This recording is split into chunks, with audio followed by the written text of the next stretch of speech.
Round two for First Things First. I'm Jenna Wolf alongside Nick Wright, Brandon Marshall, Kevin Wilds. And guys, you know, coming into the season, we kept throwing around names of teams that were going to be fantastic. We talked about the Ravens, we talked about the Chiefs, maybe the Patriots, and then Brandon Marshall comes in, he says, hang on.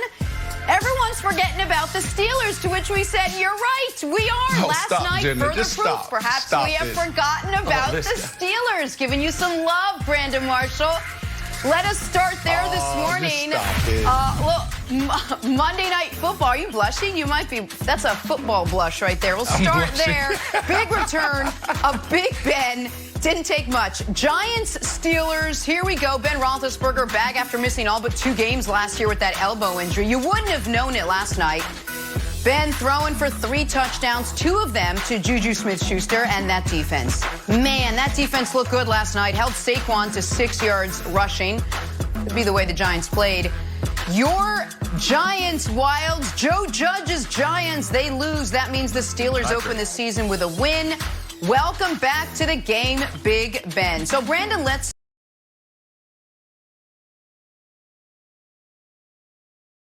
start there. How did the quarterback look, Ben Roethlisberger, in his first game back? I'm definitely blushing.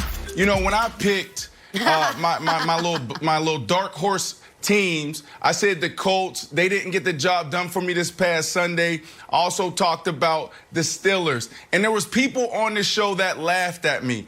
And that person was Nick Wright. And then there was also another person on the show who has these amazing facial expressions, Kevin Wilds. He's always throwing his arms up and he's making these faces. He laughed at me. So I just want to say this is the perfect way for my Pittsburgh Steelers to start the season. Big Ben knocked off the rust in the first quarter. The second quarter is exactly how we wanted to look. Juju Smith-Schuster looked so good last night. He's probably the most happiest person on the planet. He has his quarterback back now. And then also our defense. Wow. You said it so brilliantly in the open. Our defense stopped the most explosive player in the NFL, Saquon Barkley. This guy has 6 rushing yards. That's impossible for today's running backs. How does that happen? So Brandon, listen. I know we haven't been working together for, you know, all that incredibly long, but we've known each other for a decent amount of time. And I must say, I am a little taken aback by a lack of consistency from Friday to Tuesday. Now, you've been very consistent in the love of the Steelers, but on Friday, when the defending Super Bowl champions hung nearly 40 on a playoff team from last year, I was told, pump the brakes, calm down, it's week 1. But when the Steelers beat the losingest team in the NFL over the last 3 years, we're printing up parade charts. So listen, I'm just saying, I'm just giving back to you what you so generously gave to me Monday. I got it. Yeah, go ahead. I love it. That's fair. That's fair. That's fair. Yes, we don't want to overreact. Everybody's overreacting on Monday and Tuesdays after a Monday Night Football games. But, Wilds, I'm just validating my point. That's all. When you have a hot take on TV, people laugh at you. Some people make these faces. Jenna, that's all I'm doing is validating that I said before the season that the Pittsburgh Steelers will win. Listen, Nick, you did this in basketball. You picked the Denver Nuggets to go 7. You picked them. Yeah, that's all I'm doing here on the NFL side. By the way, Brandon, I'm not attacking you. I actually encourage the slight tweaking of the goalposts to further validate your point. And I will go a step further. After being a semi-bad teammate in the beginning, I'm going to be a good teammate for you here. And I'm going to throw this to you, Wilds.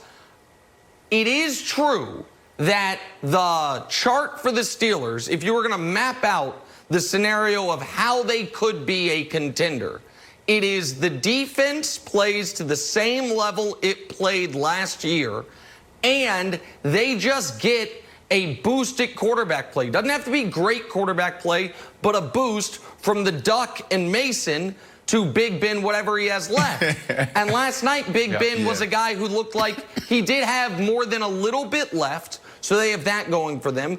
Additionally, what you have with the Steelers is the defense, which we know great defenses, it's hard for that to duplicate year over year. The defense last night was exceptional, was as good as a defense can play. Granted, it was against Daniel Jones and Joe Judge's Giants, but I will say through 1 week, the Steelers did what you would need to do to say, oh, maybe they are on those at that fringe of the AFC contenders list, Wilds. I agree. And Brandon, the question I have for you about your beloved Steelers, and by the way, everybody, Brandon is from that area in Pennsylvania, so don't take this as like the analysis of an all-pro wide receiver, an all-time NFL great. This is actually the analysis, and just like my Patriots analysis, of just a kid who grew up and is now on TV rooting for their favorite team and putting a bunch of statistics behind it. So, but still, Brandon, that's right. I'll ask you this. The Giants, and I don't want to say anything bad about Joe Judge. I don't want to. But the Giants looked very, very bad.